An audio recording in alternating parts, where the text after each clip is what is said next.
Hey everybody, welcome to Adaptability, the series. We are just going to get into our breath work, which is the module 3 of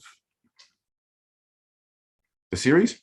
Hopefully you've already seen the work first episode, Adaptability, which is basically how you use heart rate variability to measure your autonomic nervous system's adaptability or the energy in the system, so at your healing capacity.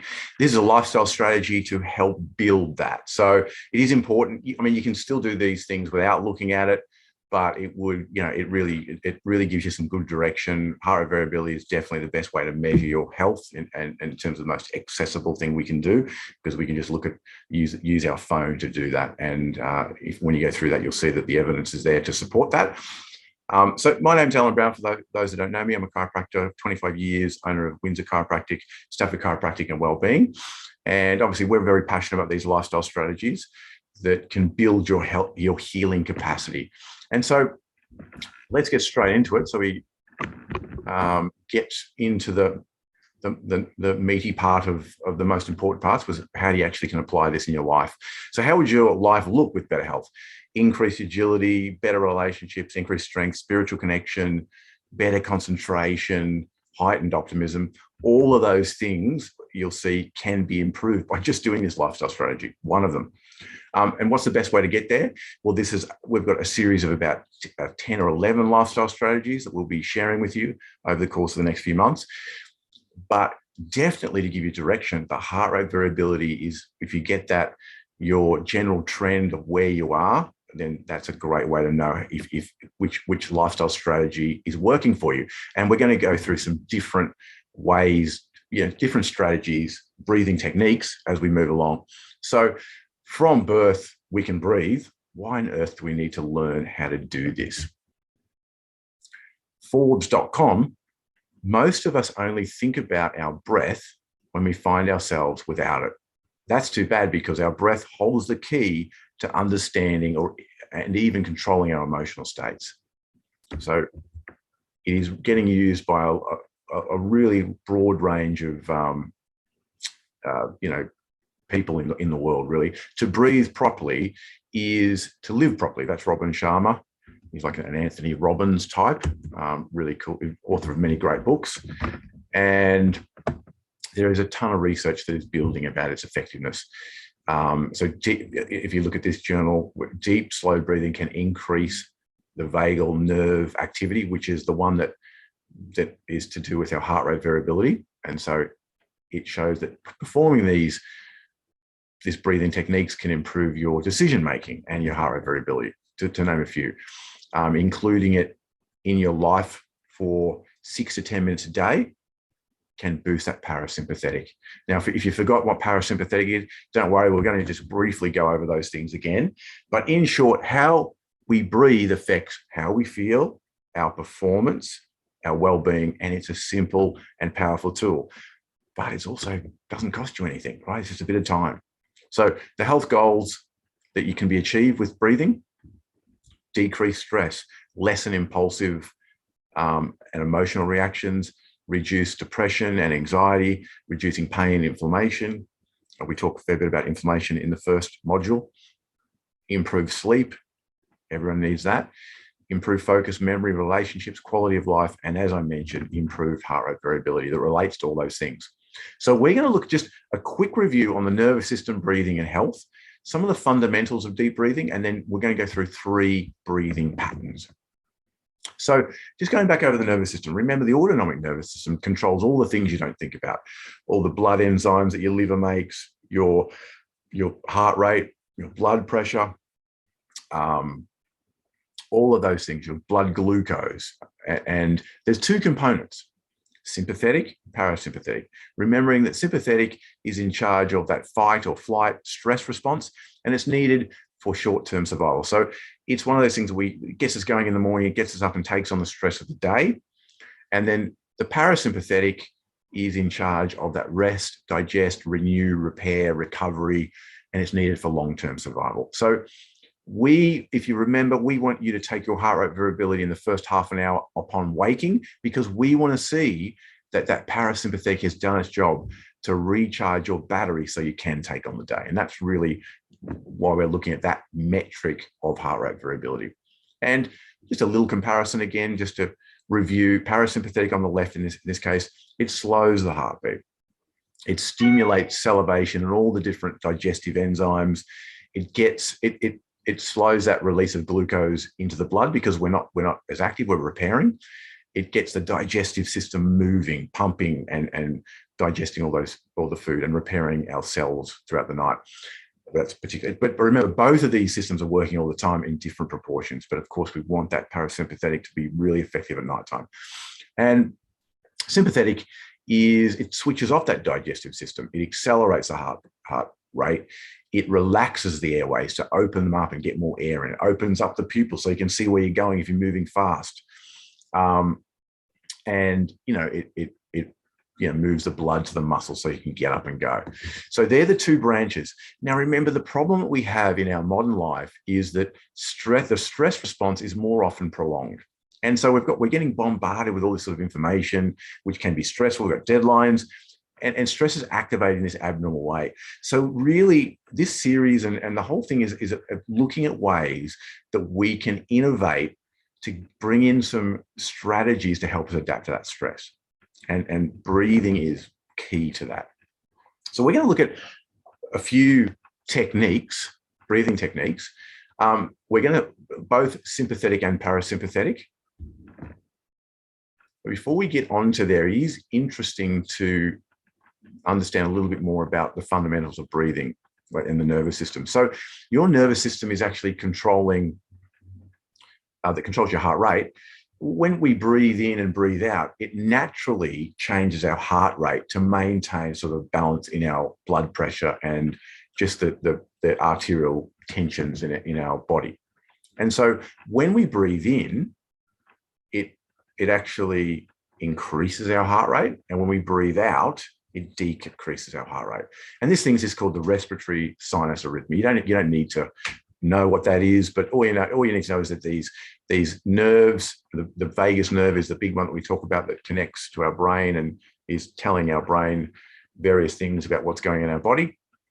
And our breathing, it picks up when we're breathing in, breathing out, and it is just doing this slight alterations in our heart rate. So remember, breathing in, it increases the heart rate. Breathing out is decreasing. So we can sort of leverage on that with our breathing techniques. Some key fundamentals of deep breathing, and I'd say most people aren't quite aware of how significant this is, that we have this incorrect breathing technique that we tend to draw in our abdominal area and open up our chest to breathe in. But the correct way is actually to breathe down into our abdominal area, pushing the diaphragm down and expanding our abdominal wall. So you can see that on the right side there of that diagram. So a way that you can just train yourself, and it's a good way just to focus on throughout the day, is you put one hand on your chest, one hand on your belly, and breathe down into that lower hand into your belly and make sure you're lifting that and not the one in your chest. So it's a really easy technique. We run people through this in our clinic, and 8, 9 times out of 10 people are just doing the chest. So another knock-on effect is that it affects our posture, because we overuse these muscles in our shoulders, our neck, our upper chest. They get tight. How many people have tight traps when they're working? So that breathing really compels that. And it also is a symptom of shallow breathing, which has all those knock-on effects of negative physiology, and it will make us, increase our inflammation, a whole range of different things. So it's really important to get aware of the breathing.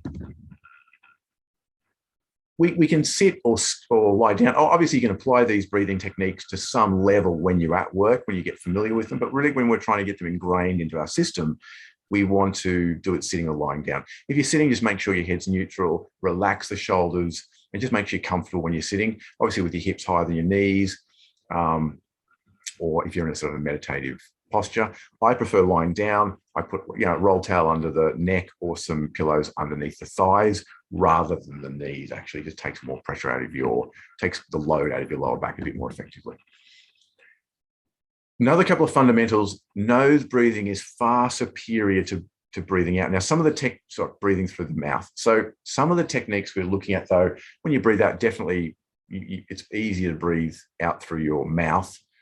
Sometimes, if it's a rapid breathing, that's the only choice you have. But overall, we want to make sure we're breathing through the nose throughout the day. There's a few reasons for that. First of all, nose breathing produces this thing called nitric oxide, which helps the transport of oxygen. It dilates the blood vessels and it actually opens up your airway. So it's a naturally acting bronchodilator. It also has amazing immune boosting effects as well. That's that nitric oxide. So it has antifungal, antiviral, antiparasitic, and antibacterial. It's quite amazing. And then if you combine that with the structures in your nose, those turbinates, then the air gets warmed and humidified. So when it comes through into your lungs, it's had all that filtering and effects. So you're breathing this beautiful air into your lungs. It's much more, optimal for our health. Where mouth breathing pretty much does the opposite. It dehydrates us. It creates inflammation. It can enlarge our tonsils, adenoids, and of course, drying your mouth just leads to periodontal disease and all those other things, bad breath, etc. Mouth breathing also has been shown to worsen the symptoms of asthma. You see that a lot with little kids. So just on that, it is good to consider some approaches. We are familiar with helping people with sinus with cranial work, TMJ issues, upper neck, even structural things can really impact that. Obviously, chronic, inflammation, infections, and sometimes dental work can be useful as well. So there's a range of things if anyone wants to know more about, strategies to help that if you do have sinus issues where you can't breathe through your nose. Now, we're going to go through 3 breathing patterns. The first one is called box breathing. The second one is called resonant breathing. And then there's this controlled hyperventilation. We're using the Wim Hof method as the example. I have no ties to any of these things that we're going through, but they're just useful tools, apps, or any of those things I'm sharing with you are things that I found that are cost effective and also just very useful tools to monitor your progress. I like to measure things to make sure we're getting somewhere. So when we look at box breathing, you can see on the right there is where we start, and it's inhale, 2, 3, 4. We hold that inhale down at the next one, 2, 3, 4. We breathe out, 2, 3, 4, and then we hold, 2, 3, 4. So it is inhale 4, hold for 4, out for 4, and then hold for 4, and then repeat. So it's called box breathing because it's basically the same count for each, like a square essentially. And the technique is used by the military to reduce anxiety, stress, and stay calm under pressure. It involves equal counts of inhalation, hold, exhale, hold. So really, really important strategy. Studies suggest that box breathing may have the ability to change someone's future reaction to stress. So the amazing thing about some of these lifestyle strategies, and I'll say most of the ones we're talking about, is that researchers have found that this relaxation response, such as things like box breathing, meditation, deep breathing, yoga, can actually change the way we respond by the way we express certain genes. So it switches on genes that help us relax. So the more you do it, of course, you're going to see an improvement the longer we do it. So some of the ones they found that it helps is associated with energy. So how we produce insulin, the genes associated with that, and also it reduces inflammation and stress. So that's just an interesting thing to know there. Now remember, you can change that breathing pattern to 5, 5, 5, 5, 6, etc., which we'll talk about at the end. Now, resonance breathing is another breathing pattern, and it's basically looking at a cycle of about 6 breaths per minute. So we inhale for 4 seconds, and then we're exhaling for 6. So in this one, we're just breathing out slower than what we breathe in, and there's no pauses or holds. And remember when we talked about when you breathe in, it increases your heart rate. When you breathe down, it slows it down. So you can see that sometimes extending that breath out can slow heart rate. And you can actually measure this and see how it affects your body with some tools we're going to talk about. So resonant breathing has this really interesting effect whereby there is a breathing frequency, and it's around that 6 breaths per minute, that helps other systems. It actually goes into sync with other systems of the body. So breathing is one of the few oscillating systems. So just moving, think, is a moving system. And all our systems are moving. Things are moving energetically, that we can control voluntarily. And breathing has the ability to entrain, organize, and regulate other oscillating systems to help them become more optimal. So what happens is the breathing helps our heart come into sync and other systems like brain waves, and they become more productive. They become more energy efficient. That's what this means when they come in sync like that. So that's the benefit of that, which is fantastic. So you can see how it has a knock-on effect to the rest of your body. And some recent research into resonant breathing has shown that it can help people with a range of different conditions, like blood pressure, for instance, anxiety, depression. It optimizes lung function, so it'll help things like asthma. And it also reduces symptoms like fibromyalgia and irritable bowel, both which are very common. And if you think, if you're stuck in that sympathetic state of that stress response, remember, we're getting our digestive system isn't going to work as well because the blood's getting pumped out in that ready to rock and roll fight flight response. And obviously when it's sustained, inflammation increases, not improves. So yeah, really cool there. Now a bit more about this resonance breathing is that we can use some biofeedback to take a deeper look. And what is biofeedback? So remember, biofeedback is just using technology to give us some feedback about what our body's doing at a given time. And then what we're doing is we're going to do a thing like breathing and see if it's changing our physiology while we're measuring it, which is biofeedback. So biofeedback is a mind-body technique that uses different monitoring devices to facilitate a conscious control over our physical processes. We can use it for blood pressure, heart rate variability, body temperature, breath control, muscle tension, feelings related to stress, anxiety, and pain. So I've shared with you in our first module about our HRV for training app, which measures your heart rate variability. This app is actually by the same people. Again, it's a cheap one, but it's only $10, but you can be doing a breathing technique, the resonant breathing technique, and so you don't need to think about it. You just follow the little prompts, have your finger on it, and it tells you where your heart rate variability is. So it's that sort of direct way, are you improving it? Now, the other thing that it does is that this resonant frequency that we talked about, on average, is about 6 breaths per minute. That's the one we're trying to get. We're trying to get that 6 because that has a knock-on effect to other parts of the body, remember. It can vary in people from up to about 2 breaths per minute. So to find your exact resonant breathing frequency, you can use this app and it will actually work it out for you. So that's a cool thing to do. And so look, you don't need to do it. You can still just do the 6 breaths per minute and see if it improves your heart rate variability. But again, it's another app that I found useful, and I use this regularly. And again, it is really cheap. So, and based on the research that these guys have been talking about as well, is it's about 5 to 10 minutes a day is effective at changing your heart rate variability. So it's a cool tool. Now, we've just gone through box breathing and resonance breathing, and they're 2 examples of activating our parasympathetic nervous system. So now we're going to look at how we can activate the sympathetic nervous system. You sort of think, well, why would we want to do that when most of us are locked into that? And that's a good question. And there's a few reasons why, but we'll go through this Wim Hof method. Remember, I'm not trained in Wim Hof. I just get the principles of it. I've studied a fair bit. I know lots of people have done it, and so I've done some work with them, but I'm not licensed to speak on it. I'm just using it. You can download the app, you can get training with it, but you certainly can just use the app and do this yourself anyway. And I suggest, I'm definitely going to do the course, and I suggest that you would. I think it's a great tool, combining it with the cold exposure, etc. So this method, we look at 30 deep, about 30, you can actually adjust this on the app, 30 breaths deep in, and they're not completely out. So you're sort of doing that, you breathe out to the point of where that sort of relaxed resistance is. In other words, you're not pushing it out the last bit of your breath. You're going, And so not pushing it right that last bit.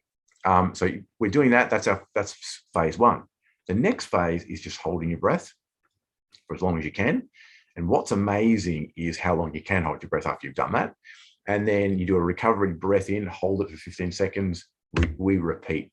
The advantage of the app is you don't need to think about it. You just follow what he tells you to do. That's what I like about it. So you can just focus on yourself and focus inward on your body and really notice what's going on.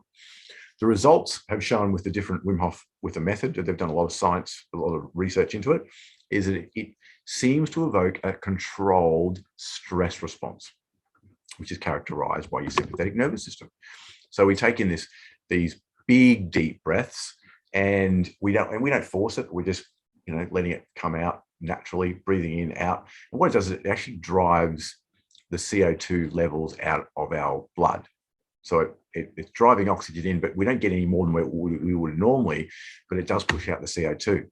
So what happens is then when we hold our breath, we have less CO2 in our blood. And so now we hold our breath and the CO2 starts to build back up into our blood.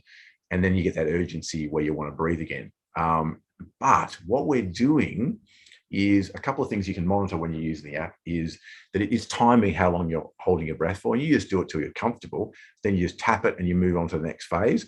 And so what's really interesting is see how long accurately you can hold your breath for. And like after very, very quick time, I could find myself holding my breath for 2 minutes. I was amazed by that. And if I really, really push it, I can go to 3 minutes. If I really breathe, the cycle's longer. But people are quite amazed when they do that. The second thing that you can do is, this is just, and again, you don't have to do this. You can just do the technique without worrying about any of these things. You can even look at it, how to do it on YouTube. But like I said, the app is free for this component anyway. And then you can actually get this pulse oximeter, which is they're only about $30 on Amazon, and you just stick it on your finger, and it is telling you your pulse and your oxygen saturation. And so what's interesting when you're doing these breathing techniques, you can see what your pulse is doing. Even the resonant breathing one's telling you that as well. And you can see how it fluctuates. But also what's interesting, as you hold your breath with Wim Hof, you will see how long you hold your oxygen in your blood for quite a long time. You'll see that the more you do it, it holds it for longer and longer.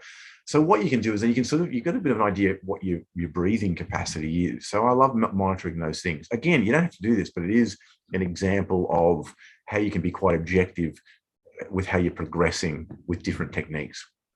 And of course, the big one is we want to be looking at our heart rate variability, during that week or after we implement these things. So the second phase, as I said, is when we now hold our breath. And so the CO2 levels start to bring up, and people can hold it for 3, 4, even more, some people. I know a guy that does this, and he does the free diving. So yeah. Then we do that recovery breath. And that's the Wim Hof style. Now, with all these breathing techniques, it's really important that you're comfortable. So just you can make adjustments with all of them, really, and so that the timings can be slightly altered so that you feel more comfortable. That's what I would do. And then also the breathing out to make it efficient, that you do it nice and slow sometimes, which is not the case with Wim Hof really, but with these parasympathetic ones, there's some people like to purse their lips like they're breathing outside of a straw, through a straw, and that slows that breathing out. The other thing I like to do, because we use it with a muscle technique when we're activating muscles with people, is we get them to breathe out really slowly. And I suggest that you make an S sound. So what you do is you go,